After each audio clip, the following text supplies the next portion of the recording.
Okay, welcome everybody. Thank you for being here. My name is Lindsay Hume.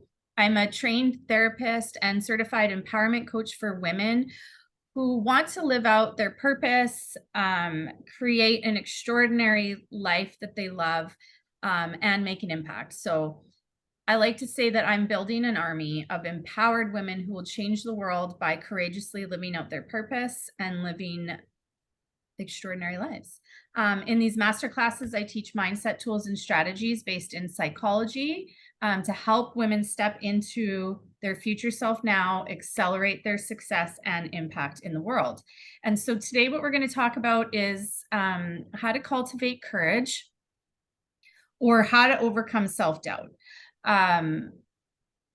This is important because when we cultivate courage, when we're able to overcome our own self-doubt and fear, then we can take continuous action towards whatever goal it is or result that it is that we want in our life. And so today, the biggest takeaways will be these concepts about self-doubt, where it comes from, like how it's created, why it's there, and then what you can do to, like I said, overcome it so that it's easier for you to take action towards your goals. Okay, so I think to understand courage, we first kind of have to talk about and understand fear, right? And I know the fear we're talking about today is more specifically self-doubt, but it could be any type of fear that you have when going after your goals. So first of all, when you set what I like to call an impossible goal, right? An extraordinary goal, you strive for something different. It should feel scary. So that's the first thing to note. If you set a goal and it doesn't feel scary, it doesn't mean that you shouldn't do it, but I would challenge you to see if you can stretch yourself a little bit further, because if it doesn't induce some type of fear, then it's not extraordinary. And what that means is it's not probably going to push you so much out of your comfort zone that it will require you to change who you are. So if it is an extraordinary goal that is going to require you to make some changes, it will feel scary. And that's how you'll know that you've got an extraordinary goal. And the reason it should feel scary is because you are then essentially attempting to do something that you've never done before, right? And your primitive brain, which we know from, if you haven't been to one of these master classes before, the primitive brain is the part of our brain that is designed to keep us safe.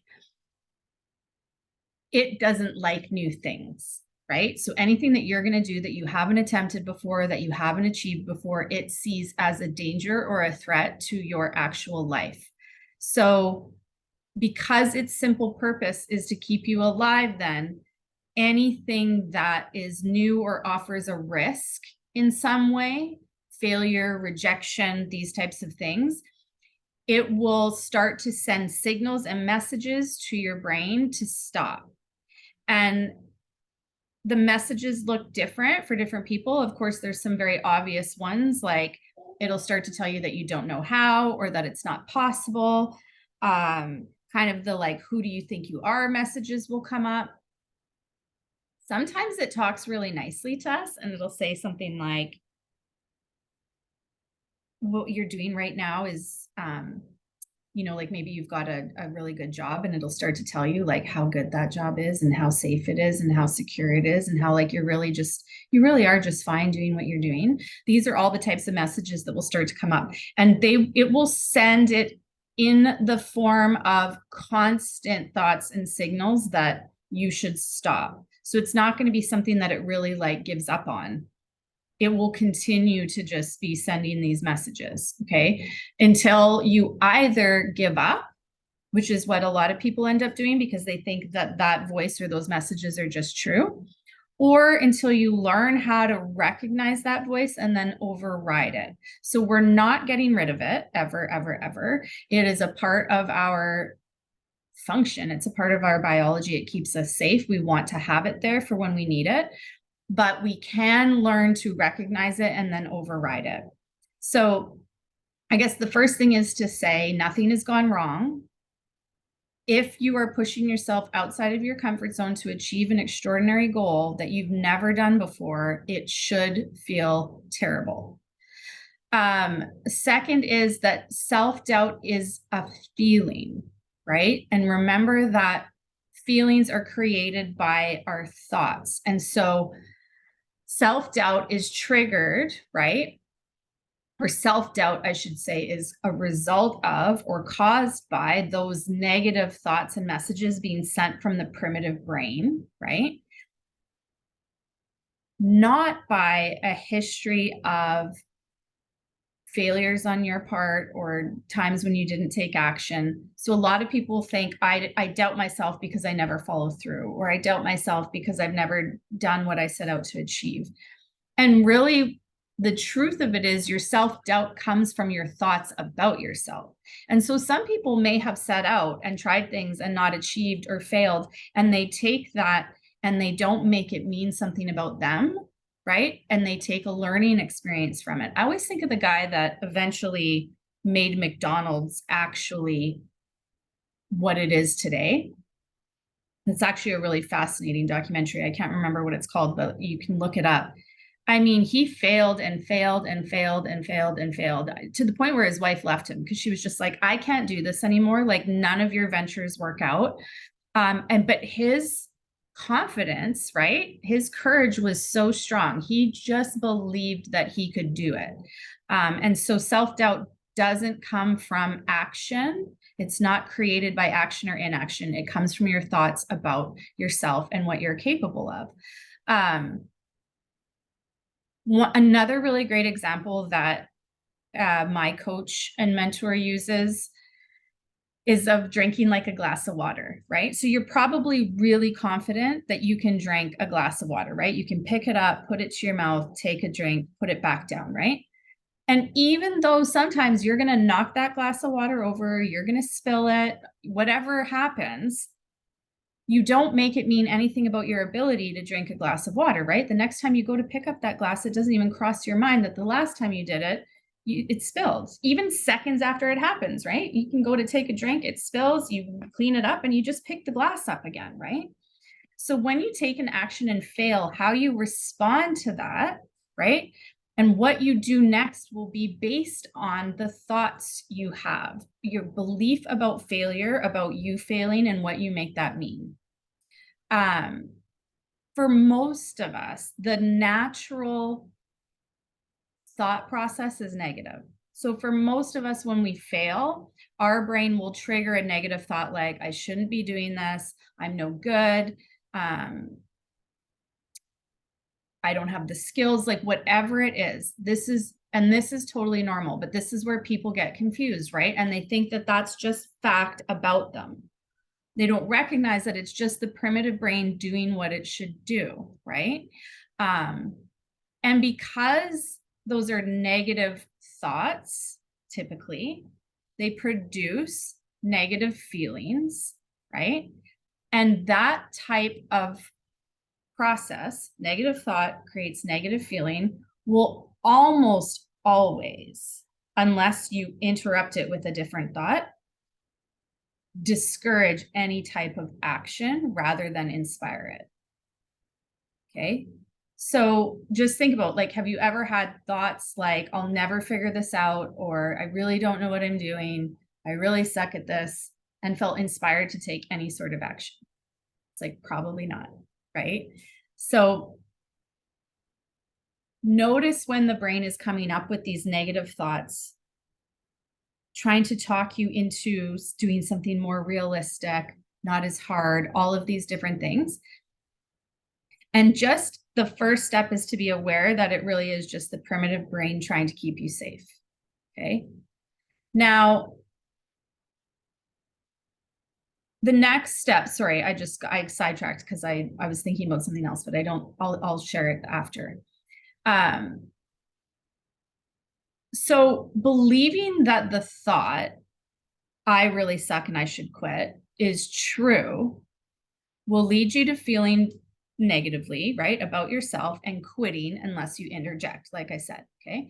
So How do you do this, right? How do you interject? How do you intentionally decide to believe something different when all the signals and thoughts you're getting are negative, they're disempowering, they're uninspiring, they're unmotivated, right? All of these things.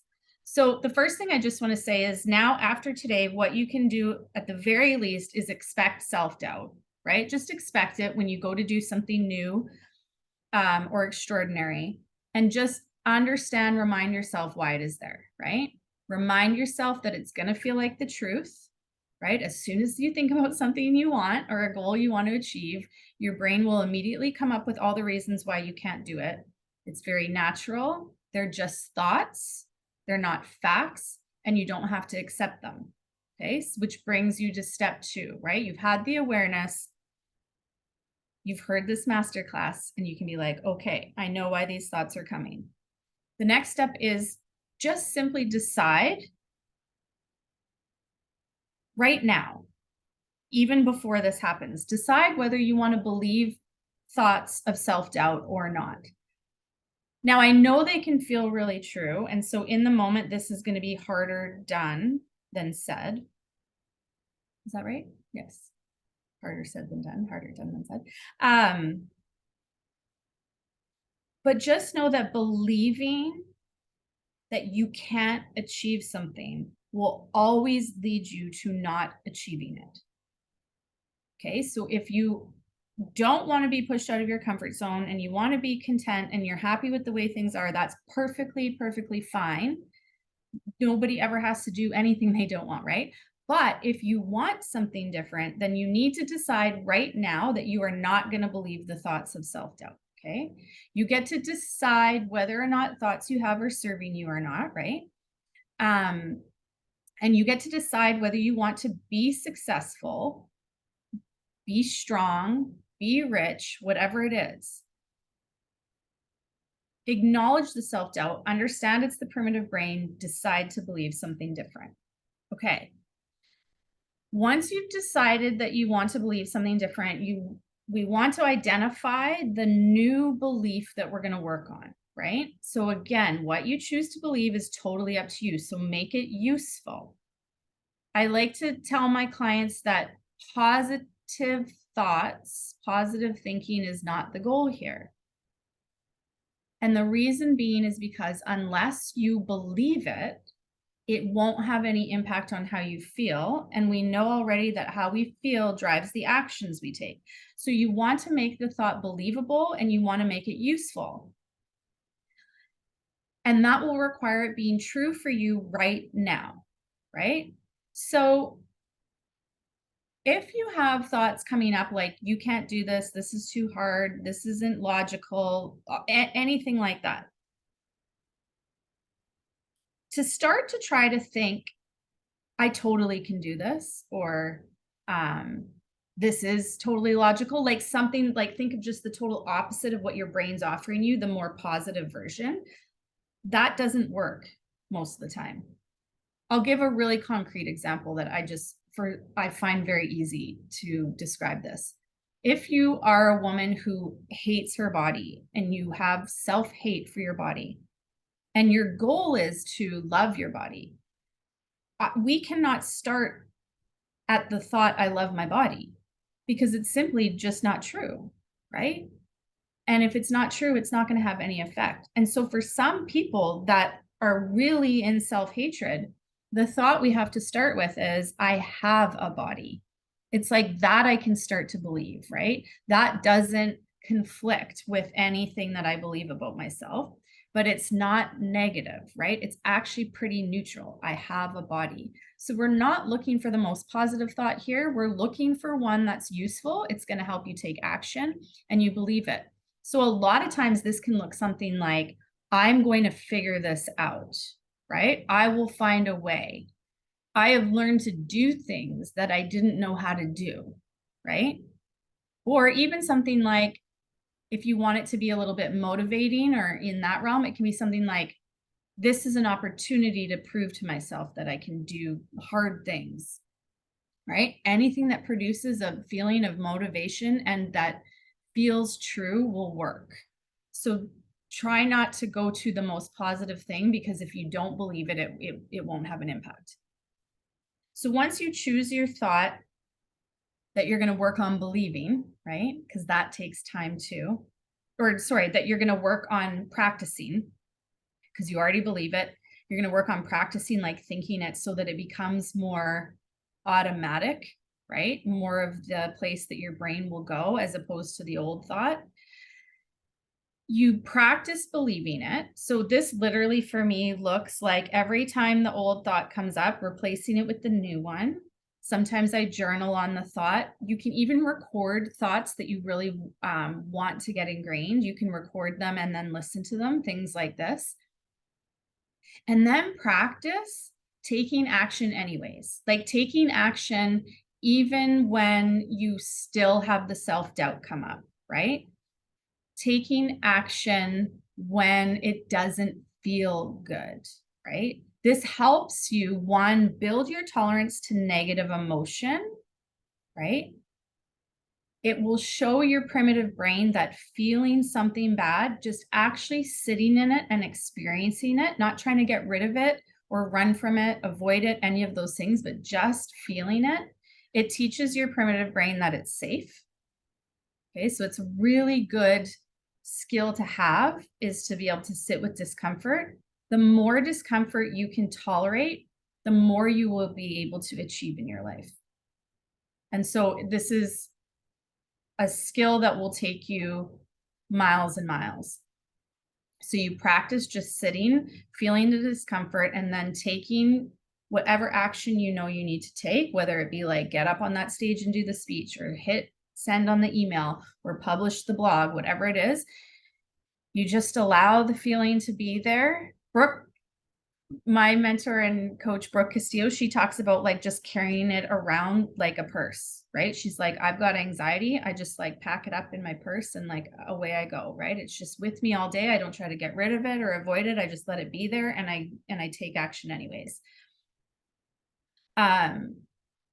With every obstacle, right, that we face, every fear, every thought of self-doubt, we have the choice to either believe it and doubt ourselves, which will ultimately lead you to quitting, or we have the choice to just to learn and evolve, right? So your success or not is largely dependent on your willingness to overcome self-doubt, or your willingness to get uncomfortable. And I've talked about this in other classes before, where yes, there are certain things that can contribute to someone's success, like their status and wealth, skill, right? Certain skill that they have. But if they don't have this mindset to match it, it won't matter, right? So the mindset is the strongest part. It's the thing that allows us to achieve extraordinary things. The ability to feel discomfort and not buffer it away with like drinking, drugs, Netflix, cleaning our house, whatever it is, to just be able to feel discomfort and take action anyways. It's the number one skill to have to create this courage and consistent action towards your goals. Okay. So the key here is neutralize it, recognize that it's just normal, decide that you want to believe something different about yourself, pick a thought that feels true that you can start to practice to replace the old ones with. Sit with discomfort, allow it to be there. Don't try to get rid of it. Take action anyways, right? Even when you're feeling uncomfortable. And the last part, I guess I would say, is be willing to do that over and over and over again. Be willing to try many different ways. Be willing to get back up again when you fail, and do this whole process with yourself over and over again, right? So many of us start something, and then when we hit our first failure or our second, it's like we're very inclined to quit. So the people that go on to achieve what they really want to achieve, they never give up. They're willing to feel this discomfort over and over and over again. They're willing to create new thoughts that they practice to believe and to ingrain in them over and over and over again. This is really how you create courage, because again, courage is a feeling. Okay, so it's produced in our mind, and we can cultivate it and strengthen it through these actions that I just went through, no matter what goal it is that we're trying to achieve. So I'm going to leave you just with one activity to work on. It's something that you can do on an ongoing basis to help improve how you think about yourself. So I want you to actually go back as far as you can. Like if you could go back to like 5, 6 years old, that would be fantastic. Up to present. And just write down all the things you've achieved. And I mean, I even include stuff like learning how to tie a shoe. That shit's not easy when you're 5, right? So just include everything on there from small to big. You can take your time to do this. Like I still sometimes go back and add to my list, but what it is a really great way to remind yourself, to remind the brain that you can do things that you've never done before. So you have that list, you can access it when you're experiencing self-doubt, to kind of get your brain thinking in a way that is more useful to you and believable, because these things happened. These things on your list happened. We can believe them. It is evidence for your brain that you figure stuff out. Okay, so I'm looking at the time. I think that's what I have for you. Thank you so much for being here. I had said that there was a special gift for anybody that registered. So whether you're here live or watching the recording, I gift you a 1-hour coaching session with me so we can work on anything that is coming up for you lately, any extraordinary goal that you want to create for yourself in your life. We can spend an hour together doing that. No sales pitch, no pressure. This is literally just one way that I help achieve, or I guess one way I achieve my purpose and my mission, right, is to help women live these extraordinary lives. And so that is my gift to you for coming today and investing in yourself, right, and putting time into yourself, which is so valuable. And so many more women I wish would do that for themselves. So thank you for spending time with me, and I will see you back here actually, no, let me say next week. We will not have a masterclass. I am traveling to Canada with my family, and so I'm actually just going to take the time off. And so we'll return the week after on Thursday, same time, 11 a.m. Central.